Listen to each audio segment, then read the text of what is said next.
well, did you guys have a pretty good team that year? I noticed the year after you guys had a big run, but the year that you Yeah. this year you Yeah. That first year's team, I kind of went in there, with the Gow brothers from the island. Um, you had the Pierre Nappert Frenets, Robbie Rideout, Trevor McCall, um, those kind of guys, right? Like awesome hockey players, great role models to, kind of surround yourself with. Jeff Mushlock, Campbell Blair was the coach there that year.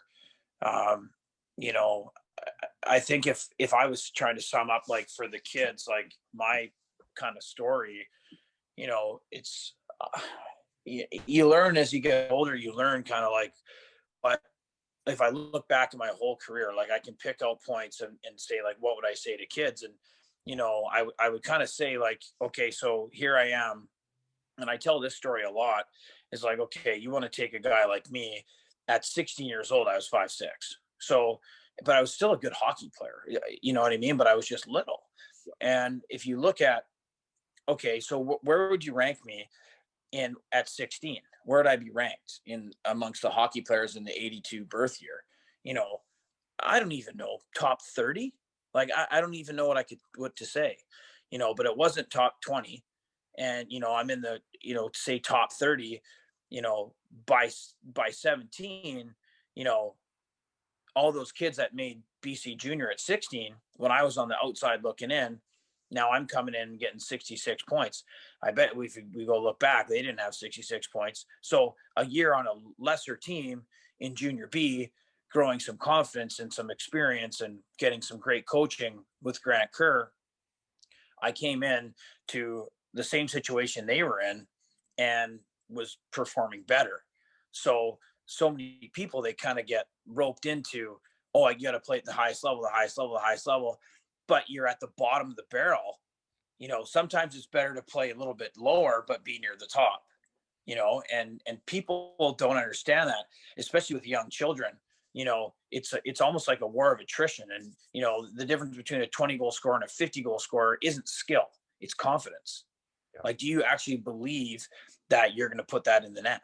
yeah, you know and playing any place where you maybe you are 16 and you're at the bottom, is that going to foster the confidence of a 50 goal scorer at 17? Like, it depends what kind of person you are, but most of the time I'm going to say no. Play where you need to play now and be an important contributing member of that team and gain that confidence, right? you and get know ice time as well. Ice time, yeah. different situations, not only just power play and maybe first or second line, but you're playing maybe when your team's up and the other team pulls their goalie 6-on-5s, 5-on-3s, PK, like all that stuff. You could, being one of the stronger players on the team, you could probably get thrown into those situations. Those are big learning points towards your later in your career, especially because Yeah, because you're if not you always look going to back, be the top best player in that league or team. yeah, and if you look back and then I look, okay, so let's reevaluate that. So I'm not in the top 30 at 16, but by, you know, 23, 22, you start looking at that list of kids from the Lower Mainland that I grew up with in the 82 birth year. I start to look pretty good and I start to come down on that list. There's a few NHL guys that came out of my birth year from the Lower Mainland. Um, Sean Morrison, Ryan Craig. Well, those guys were good players when we were kids too, right? Yeah. Um, but now I'm starting to get closer to that group, Yeah. right? For career length and things like that. And, it kind of goes to like going back to the kids, like, okay, like I coach hockey now. I'm with the Fraser Surgeon HPL. Like if I do everything wrong, everything with development, I just mess it up. But they love to come to the rink. I'm setting them up for success. Now, do I do everything wrong? No, I don't think I do. I think, the companies I'm involved with are very, very good at development. But my point is that the most important thing they need to have is a love for hockey, because as you know, hockey will kick you at every turn. And if you don't truly love the game, you're not going to be a player. It's not about skill. You have to love it, because no matter how good you are, no matter what your name is, no matter what team you played on, you're going to get cut and you're going to get kicked. And someone's going to tell you you're not good enough. So you either can say, hey, you're wrong, and prove them wrong, Or you can say, if you didn't love the game, you'd be like, yeah, you're right. I'm gonna go get a job. I'm Yeah. gonna quit hockey. Like, because if you don't love it, you're gonna take that reason. You're gonna take that excuse to quit, right? And that's where, I could talk all day on this, on overtraining and things like that. Like, overtraining is great in the short term, but overtraining can take the love of the game from a young kid, and they can never get it back. You can always do more development, but you can never take back what you did. Yep. So if you put a kid on the ice 15 hours a week, I'm sorry, when he's 14, 15 and he gets kicked for the first time, you watch, he'll take that excuse, right? And that's where you look at my career, and I just kept on going because I had way too many people tell me I was never going to do anything with hockey. Yeah, I definitely agree with you there. Had similar things with you, as much as I was playing on rep teams in my first years coming up, lots of times not drafted, just like yourself, in the Western League and also NHL draft, but you just continue on to try and your goals, and you just fight and live through the passion of the sport and competition. Yeah, I think it's important that these, I guess, in this sense, parents and players listen in on what you're delivering here. Is It's so important that I think anything, um, playing the game hockey, even at the recreational level, I'm sure you support it as well. But when you're investing time and money extra, it comes down to the passion of the players. It's hockey is what is like the number one sport in Canada.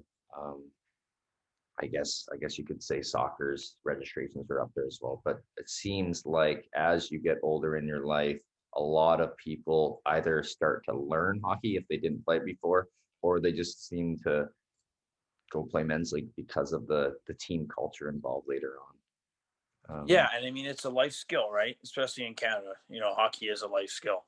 And I guess we are talking about that player that has goal dreams and goals. If you ask my son what he wants to do, he'll say he wants to play in the NHL. Well, even when I talk to my son, we don't talk about mistakes. We don't talk about decisions that he made on the ice. We just talk about work. Extraordinary goals only happen. You only reach those extraordinary goals if you have extraordinary work ethic. That's it. Because the rest is going to be what it's going to be. You're going to get great development. You're going to get bad development. You're going to get great coaches. You're going to get bad coaches. But if you continue to work and work and work, you can win that war of attrition. You can. It is like every time someone quit hockey between the ages of when I was playing between the ages of 17 and 23, I jumped up a spot, and that's just life. Like, they didn't want to do it anymore. They got kicked. Oh, I'm just gonna go quit. Like, I'm gonna go do this. Okay, great. Curtis Fraser just moved up a spot, and that's kind of how I looked at it. That's and then slowly but surely, all those guys, they fall off, and that's where these kids have to love it, and they have to know how to work, right? And working hard is easy to say and hard to do. You're right, for sure. Yeah, let's as we at any age, what you just said, it was well said. Um, the difference there of work ethic, it's for anything, and we're not even just talking about hockey. If you play soccer or any other sport, or even some kids, whatever it's through technology or electronics, you still have to have that passion, commitment, and work ethic towards what they're wanting to do and to get better at it, and they will if they're able to find those life skills.